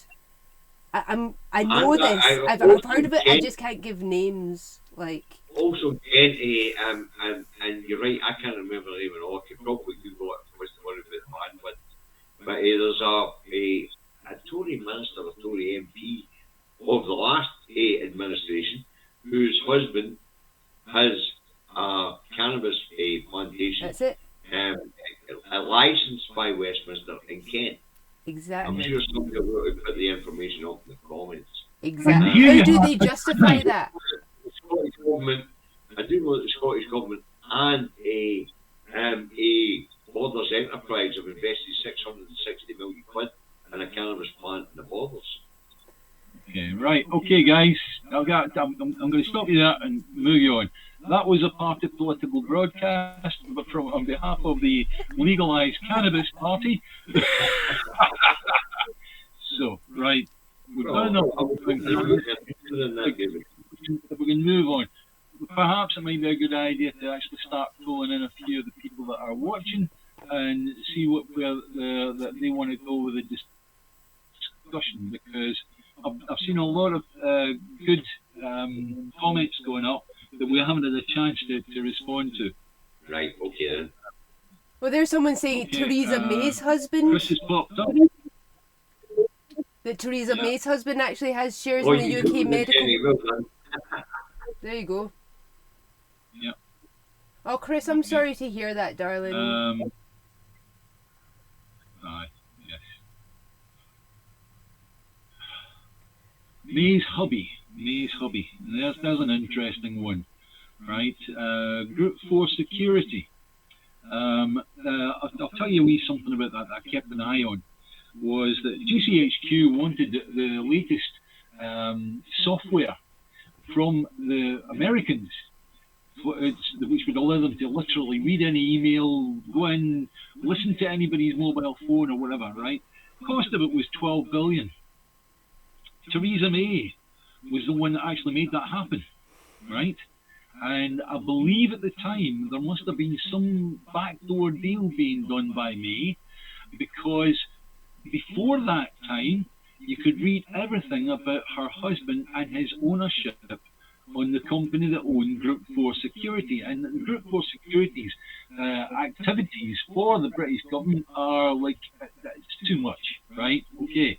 And that was unfair contracts in a lot of cases, but they managed to get in, right? And after the GCHQ got this software from the Americans, seemingly everything disappeared about Mr. May. Oh, I bet it Theresa did. May's from the internet. I mean, seriously, you couldn't find a single full stop on the man, you know. So I think they've agreed to remove him from the internet. Yep. There you go. It's not what you know, it's who you know. But then if it was Theresa May's husband that had stake in the weed farm, then that's why they're so against it, is because he has a monopoly. Yeah. The moment you legalise it, there's not a monopoly anymore. Nah, but to move on to wheat farms, and by the way, I'm really serious about the medical research into this stuff and the medical applications of it, because let's face it, it is a natural product. It's no something that's concocted in a lab. It grows.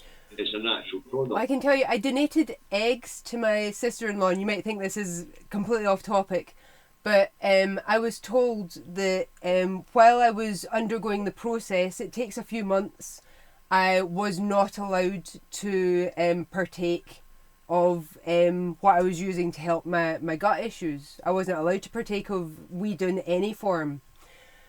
I lost so much weight because my issues weren't being treated that I actually ended up unviable to donate eggs anymore, because I was too underweight to be able to actually continue. So the NHS had a big meeting, and they decided at this meeting that I'd set a precedent, that now people donating eggs, if they were treating an illness with cannabis, they were allowed to continue using that cannabis for the health issues they were going through, and still be allowed to donate eggs. Yeah. As I say, I really want to have the subject to cannabis, but I know, because people have really divided views on it. As I say, I understand I'm that. on the medical research. It's a actual beneficial a products which could benefit people. You know, especially in areas like painkilling and things like that, and also mental health, because apparently it has good effects on mental health. Yeah. Whereas we've been told it affects mental health negatively. I think it can It's be all about adverse to some people. Yeah, but it's all about refining the stuff, you know, and tailoring it to people's needs. So I don't want to diss the medical research, and I don't want to come down the side of anybody's recreational use, because let's face it, it's less harmful than alcohol. Oh yeah. So we can, but let's move on to that. So what have we made of the latest wheeze from the Labour Party this week? Do you know anything about it, Jenny? You tell me think what we it is we're discussed talking about. Yeah.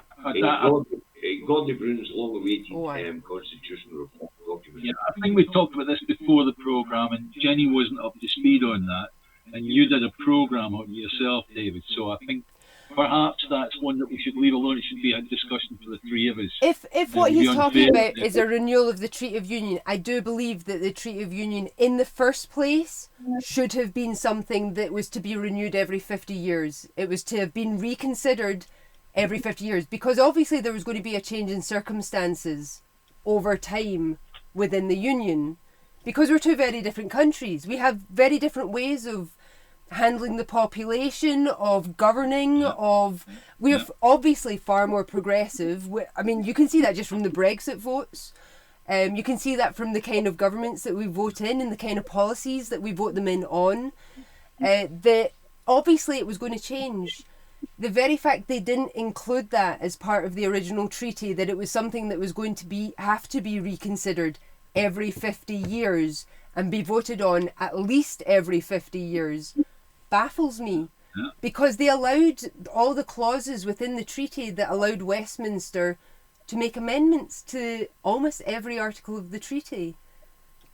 So obviously it was going to change. Obviously it was going to be subverted over time. There was nothing stopping them, and it wasn't as if the signatories were ill-educated, not well-read men. These men knew what they were signing. They knew that the articles allowed for the option of amendment from the British Parliament. A British Parliament which was always going to be swamped with English MPs because we've always been so underrepresented. So it was always going to be that every decision was going to come down to whatever the English felt was for the good of the Scots. How did they not think that was going to go bad? How did they not think that was going to go wrong? Why would they not include a get-out clause with that? These people weren't idiots, you know? Yeah. How many changes to the treaty have been made since its inception? I don't know that there's very much in it that still stands. None. There has been no changes to the treaty. There have been numerous changes to the articles. Yeah. So, but then it, like I say, it does say that within within each of the articles, it's literally worded as, this is the state of things, this is how things should be, until the British government or the reigning monarch or heirs decides to change it for the benefit of the Scots. But it's the English that are deciding what's for the benefit of the Scots. Yes. So, we'll tell you. Do you know what I mean? Like, we literally left ourselves open to having everything taken away from us. Absolutely correct. What Gordon Brown, just to reiterate that, is if any of you haven't seen it yet, Davies put out a video called the Clunkin Fist, which is Gordon Brown, and it's his initiative to keep the union together. And you really want to watch David's video on it, because he does lay it out beautifully, right? So I do recommend that. After the show, go on to the Two Davies YouTube channel and just have a wee look for it. It's right there. He published it on Saturday, I think. Was it Saturday or Friday? So I couldn't do the show on Friday morning because it's something else to do.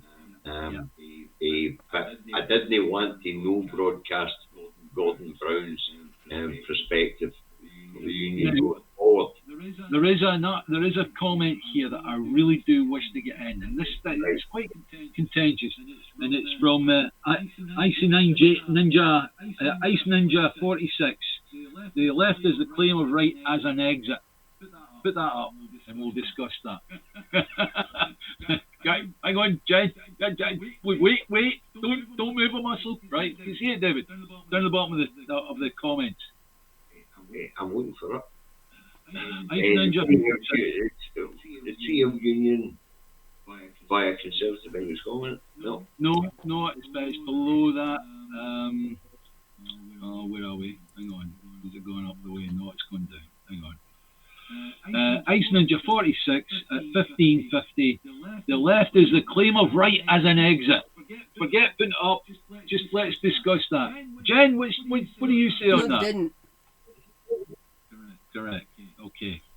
Why didn't they? Why isn't that the case? Okay, so We're being bombarded with people that are saying that the claim of right. That's the way. That's the way we're going to go. We're going to use that. And right? I get the hope that's behind that. I understand where they're coming from. I get the, but it's reaching for straws, man. It's not something that we can base anything on. So, in 1689, we came out with the claim of right. Okay, so the claim of right was basically to tell any incoming monarch, which was likely to be chosen by England, that the Scottish people were not the subjects of said monarch, that we were sovereign, that the monarch was there for the benefit of us, not the other way around. That was the real basis of the claim of right. What it also did was tell Scots that they had a right to be governed by a government fit for Scots. Okay. So that in itself is what people are latching on to. The problem with that is, consider the year. It was 1689. This is before the Treaty of Union. The Treaty of Union got rid of our parliament. We no longer had a government or a right to a government that suited the Scots, because suddenly we were vastly underrepresented in the central government. Okay, Jen, I'll stop you there. You're a historian, right? Okay. What we're being told is that certain parts of the claim of right, whatever, were still written into the Treaty of Union, right? And as we've seen, with King Charles giving his oath, he actually names the claim of right in that oath, right? So therefore, we're given to understand that the claim of right still stands, right? It was renewed in 1989. Yeah, it was also renewed in 2018. I was directly involved in I think it was 2012 and then 2020. They came back under discussion again, wasn't it? No, David was actually involved with getting it accepted by the House of Commons in 2018, was it, David? The last World Cup, the one that was in Russia. They were all at the semi-final between Russia and England, and the claim of right was going through the Parliament. Yeah. I was directly involved in that wheeze myself, so it has been recognised by the House of Commons, but it always going to be, because, as David has just pointed out, and you know this, Jenny, the constitutional arrangements in Scotland and England are under the legal systems different, as recognised by the High Court in England, we Cooper versus the Lord Advocate in 1953. Right, so we know this stuff. But you're absolutely correct. That claim of right has very little force. It doesn't give us the right to self-determination. It also doesn't protect the rights of Scots in any way. It doesn't act as a constitution for Scots in any way. No, the reason that Charles mentioned it and felt he had to mention it was because, as the monarch, he had to accept that Scots were not his subjects. But again, that's just the deal between us and the monarch. That actually has nothing to do with the government that we vote in. It goes back to the Union of the Crown, 1606. Yeah, back to James the First and Sixth. Yeah. The Union of Parliament, 1707. And people have to understand the distinction between the two. Okay, right, fine. So in effect, what we're left with, if you like, and I'm going to say it, is that we've got to start, as a country, misbehaving, and not following the rules that are being played by England. Am I right? We're an equal partner. We're an equal partner to the Treaty of Union. If we want to leave the Union, there should be absolutely no hurdles put in our way to do that. We're an equal signatory. Despite how it's represented by England, we have an equal share in this Union. 50-50. That's what Scots have fought for since the Union, is for England to recognise that we are equal signatories. And if we're going to enforce that and live up to that, then why would we let them put any hurdles in our way? Why would anyone bow to that? Is, when you look at the Foreign the Parliament case, when they enforced the equality of Scots law to English law, I don't understand why the Scottish government and Scottish politicians haven't continued doing that line. Because of diplomacy. They feel they have to be diplomatic, or because it's a touchy subject, because they need, and again, I'm on board with having everyone around the table, no matter their political persuasion, whether you're pro-unionist or pro-nationalist. Everyone has to be at the table for this change. And the Scottish Government, I think they feel that in being, like, not just diplomatic to the max, it means that everyone else that's not on side at the moment can see that the rug's not being pulled out under them. There's not anything akin to a unilateral declaration of independence, that their voices are going to be heard, that if there's any reason why we should have to stay in the Union, it has to be taken into consideration. They're literally ticking every box to make sure that the naysayers can't, after the fact, go, no, that wasn't fair, no, we weren't listened to, no, we didn't have a... They're literally ticking every box. What it's leading to is some of the more effervescent pro-self-determination Scots going, the SNP aren't doing their jobs, they're coming out, they don't want independence, they're slowing things down, they're not doing things fast. Do you know what? They're doing what they need to make sure that everyone around that table accepts the verdict when it comes to it. Thank you, Jenny, because it's a point I've been making not so diplomatically over the last few years. You know, it's a fact.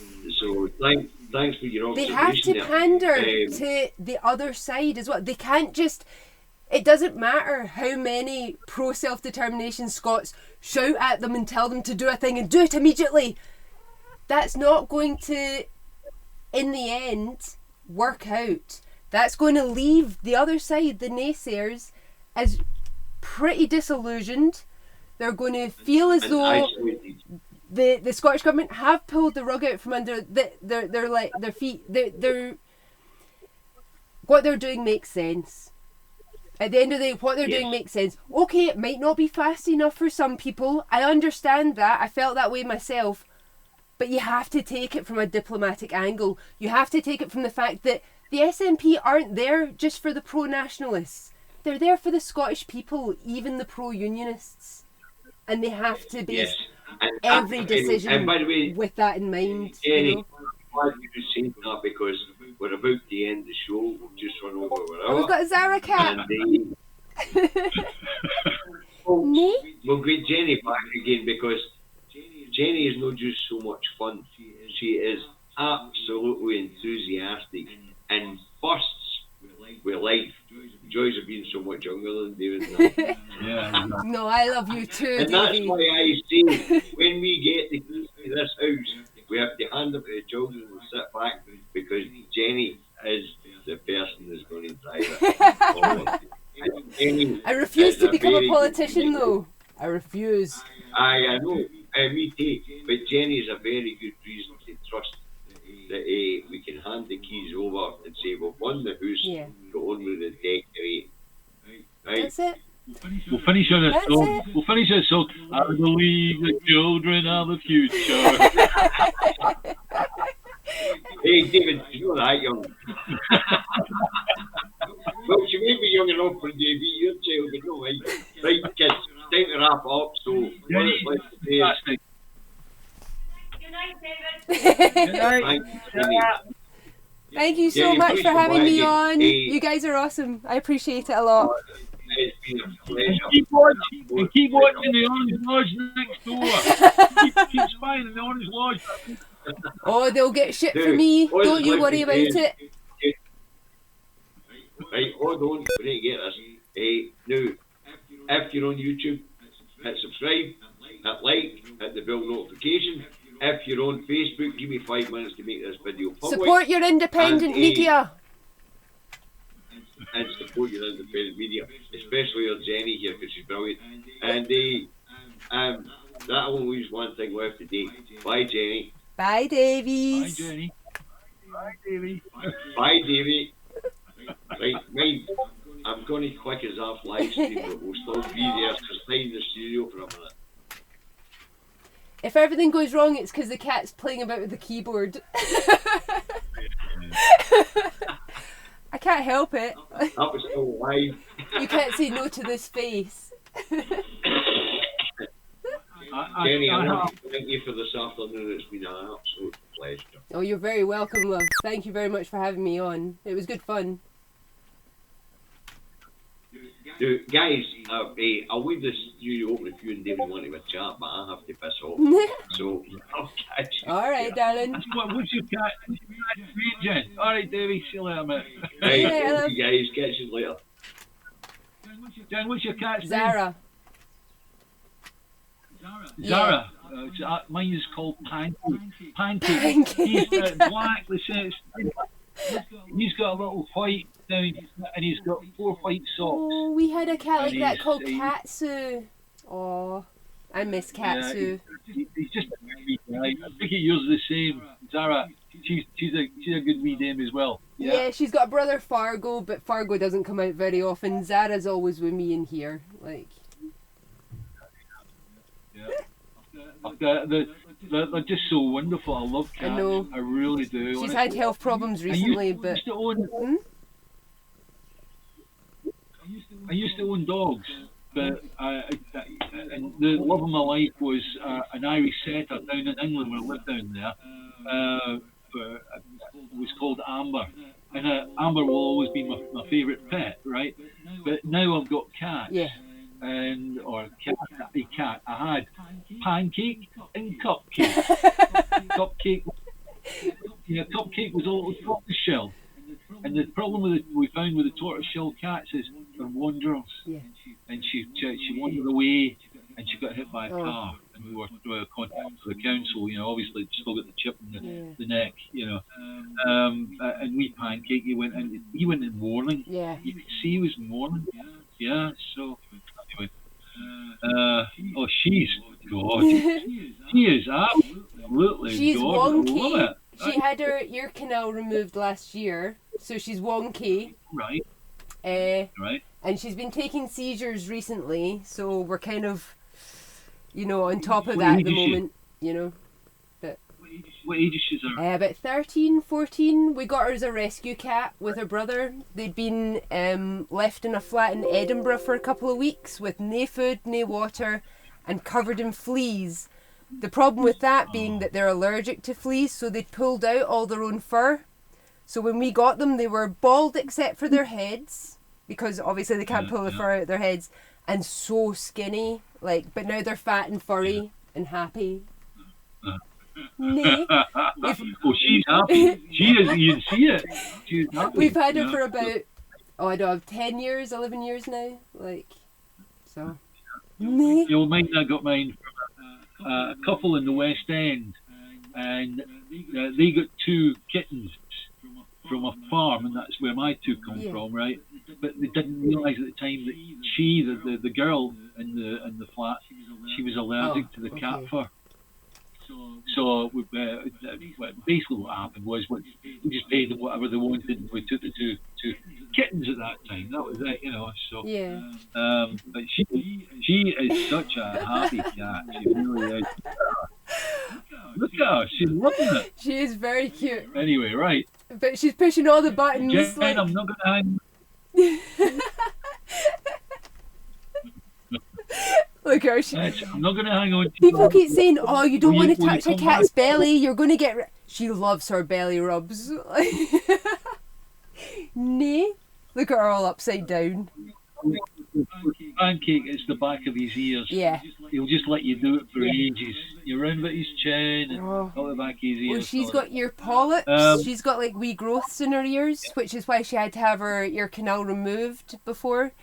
She couldn't get the same surgery done on the other side because the seizures she was taking have scarred her heart, which means that if she's put under anaesthetic, she's likely to maybe not wake up from that. So she can't have the surgery. But hey, isn't it? So I can't really touch her ears too much. They used to, like, she used to be really into that, but now it just gets her really annoyed because the growths in her ear, you know, like, but she does love a belly rub, don't you, darling? Nee? Oh. Jen, will you come back and be with us again? Of course, darling. Yeah. Good No, to that know. was really good fun. Because, Like, I'm talking about because something that I'm that's gonna- interested in, so yeah, I'm on board. yeah, I know. You can imagine that basically what we've done today, by the final part of the show, is we've put the cat amongst the pigeons a wee bit. The literal cat. Yeah, because Sarah Sawyers came on and did a programme where she gushed Yeah, about the claim I of saw right. that. So obviously, it's created a dichotomy. And I don't mind creating a dichotomy, No. because if you can get people to think about things Yeah. and actually search for the truth in amongst it all, Yeah. somewhere in there is the actual truth of the situation. See, there's right? nothing to stop us from using, say, the Declaration of Arbroath or the Claim of Right as Yeah. a springboard to draw a line Yeah. under, but you can't use them themselves. You can use them They're to not- form something new, but you can't use them themselves. Like, They're not a mechanism in of yeah, themselves. they're archaic. They're not fit for purpose in today's you kind of can actually- world, in today's you can political read- world. You know, like. Well, yeah, I went on to read the Salvo thing. Yeah, right? I read their. I've been on their website and had a look. Like, I like their enthusiasm. Yeah, but you read the old track. Okay, this was at the time of the reform and all the rest of it, right? And nowadays you would just describe them as being sectarian and form, you know. And you know that's where I have difficulty with it all, you know. So because I came from a house that was blighted by the Orange Lodge and the Reverend Ian Paisley and Pastor Jack Oh, Glass. my granddad was an Orange Lodge member. He had the penny, he had a scroll, all this kind of nonsense, you know. My other granddad Why? was a Catholic who didn't turn up to my wedding because it wasn't a Catholic wedding, you know. So But Jen, you know, at the age of 13, I rebelled against my dad. The two of us had a punch-up because he wanted to drag me along to another Pastor Jack Glass church sermon, right? I didn't want to go, you know. My mother, I actually remember my mother doing the dishes one day in the kitchen, right? I was in the living room, not watching TV because it was the news that was coming on, Sure. right? And she said, David, do you have any idea where your dad is? I said, he's there, pointing at the TV. And he had the blooming sign up saying no popery. And he was on the top of the big hill in Edinburgh. And they were protesting against was it a cardinal coming to the Church of Scotland place in Edinburgh. yeah. And blimmin', it's like all that side of it just makes me reject all of that. I am a Christian, Yeah. and I will remain a Christian, but not definitely. You know, that nonsense just blimmin' pushes me Well, away. I mean, right? like I just hinted at, I was brought up by a Catholic mum and a Protestant dad.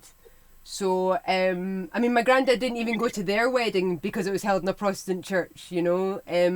So we were brought up without religion because, you know, but at the age of 16, despite being a no-voting Tory, I did still have principles. At the age of 16, I left school and I moved into Faslane Peace Camp for 9 months because I knew that what they were doing was a worthwhile venture, that it was...